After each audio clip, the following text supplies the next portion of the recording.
নমস্কার, আপনারা দেখছেন ওঙ্কার বাংলা। আপনাদের সঙ্গে রয়েছে আমি সৌমি। নজর রাখবো গুরুত্বপূর্ণ খবরের দিকে। বৃহস্পতিবার বৃষ্টি উপেক্ষা করেই ভোট প্রচারে বেহালা পশ্চিমের বিজেপি প্রার্থী ইন্দ্রনীল খা। 125 নম্বর ওয়ার্ডের উদয়ন পল্লীতে মানুষের বাড়ি বাড়ি যান ইন্দ্রনীল খা। কর্মী সমর্থকদের সঙ্গে নিয়ে বৃষ্টিকে মাথায় করেই বাড়ি বাড়ি গিয়ে জনসংযোগ সারলেন তিনি।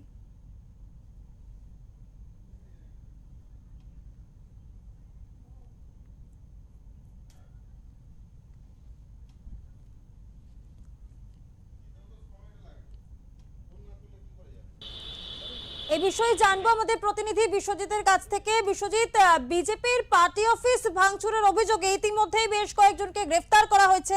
পাশাপাশি বেহালা পশ্চিমের তৃণমূল প্রার্থী রত্না চট্টোপাধ্যায়ের বিরুদ্ধে এফআইআর করা হয়েছিল।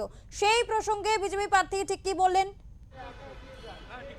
বৃষ্টি উপেক্ষা করে, কার্যত বৃষ্টির মাথায় নিয়ে বলা যেতে পারে যে বেহালা পশ্চিমের বিজেপি প্রার্থী ইন্দ্রনীল খা তিনি প্রচারে বেরিয়েছেন কর্মী সমর্থকদের নিয়ে। 125 নম্বর ওয়ার্ডে তিনি সাধারণ মানুষের বাড়ি বাড়ি যাচ্ছেন, ভোটারদের কাছে যাচ্ছেন, বাড়ি বাড়ি যাচ্ছেন। নমস্কার। আগে যে উত্তপ্ত বেহালা পশ্চিমের সেই যে ঘটনা, এখানে আমার বাড়ি, এই যে প্রচারে বেরিয়েছেন, শান্তিপূর্ণ ভোট হওয়া সম্ভব? 26-এ যেভাবে উত্তপ্ত হয়ে উঠল বেহালা, ভোট শান্তিপূর্ণই করতে হবে এবং এটা ইলেকশন কমিশনের কর্তব্য। কোন তৃণমূলের কোন গুন্ডা, কোন মাস্তান, কোন নেতা, কোন এমএলএ, কোন মন্ত্রী কি করছে সেটা ইম্পর্টেন্ট নয়। নমস্কার। এখানকার মানুষকে দেখছেন, বেহালার মানুষ শান্তিপ্রিয় মানুষ, বেহালার মানুষ চায় বেহালার উন্নয়ন হোক। এই যে 30 মিনিট বৃষ্টি হবে, 3 দিন ধরে মানুষ জমা জলে আটকে থাকবে ঘরের মধ্যে, এই দিন এর অবসান হতে হবে। এবং নমস্কার, আমরা দেখলাম যেখান থেকে আপনি মিছিলটা ঠিক শুরু করলেন, এই সামান্য বৃষ্টিতে, সকালে 1 পয়সা বৃষ্টিতে সেখানে কয়েকটা জায়গা দেখছি মানে বৃষ্টি একটু হালকা জল জমেছে। ও তো জল জমবেই, কারণ এখানে যা যা পুকুর ছিল সেগুলো ভরাট করা হয়েছে, যেগুলো ড্রেন ছিল সেগুলোকে ব্লক করা হয়েছে। দেখুন আপনাদের ক্যামেরায় নিয়ে যে আপনারাই করছেন, কত বড় বড় গাড্ডা হয়ে আছে, রাস্তার অবস্থা দুরবস্থা হয়ে আছে। নমস্কার। নমস্কার। এই পরিস্থিতিতে, নমস্কার, এই পরিস্থিতিতে, কারণ এখানকার যে তৃণমূল কংগ্রেস তারা ব্যস্ত ছিল পয়সা কামাতে, কেউ চাকরি চুরি করতে ব্যস্ত ছিল, কেউ পুরো পশ্চিমবঙ্গ জুড়ে যুবদের থেকে চাকরি চুরি করেছে, চাকরি ডাকাতি করেছে। নমস্কার।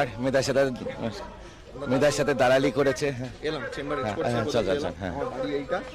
আপনি যে বেহালা পশ্চিমের আজকের বিজেপি প্রার্থী, সেই বেহালা পশ্চিম থেকে পার্থ চট্টোপাধ্যায় দীর্ঘদিন ধরে জয়ী হতেন এবং রাজ্যের শিক্ষামন্ত্রী হয়েছিলেন, সেখান থেকে এত বড় দুর্নীতি সামনে এলো। দেখুন, এই বেহালা থেকে তৃণমূল তাদের বিধায়ককে শিক্ষামন্ত্রী বানিয়ে পুরো পশ্চিমবঙ্গ জুড়ে একটা চাকরি চুরির মাফিয়া চালিয়েছে। এখানে শুধু পার্থ চট্টোপাধ্যায় একা নয়, পুরো পার্থ চট্টোপাধ্যায় সহ তৃণমূলের বিভিন্ন স্তরের নেতা, মন্ত্রীরা, যুবনেতা, কুচনেতা, এমএলএ, মন্ত্রী, শান্তি সব যুক্ত। সকলে মিলে তৃণমূল, নমস্কার, সকলে মিলে এই সিন্ডিকেটের মধ্যে যুক্ত এবং এরা একদিকে চাকরি চুরি করেছে। দেখুন না এখানে কি অবস্থা, জলার পুরো ময়লা চারিদিকে জমে পড়ে আছে। নমস্কার। নমস্কার। নমস্কার। নমস্কার।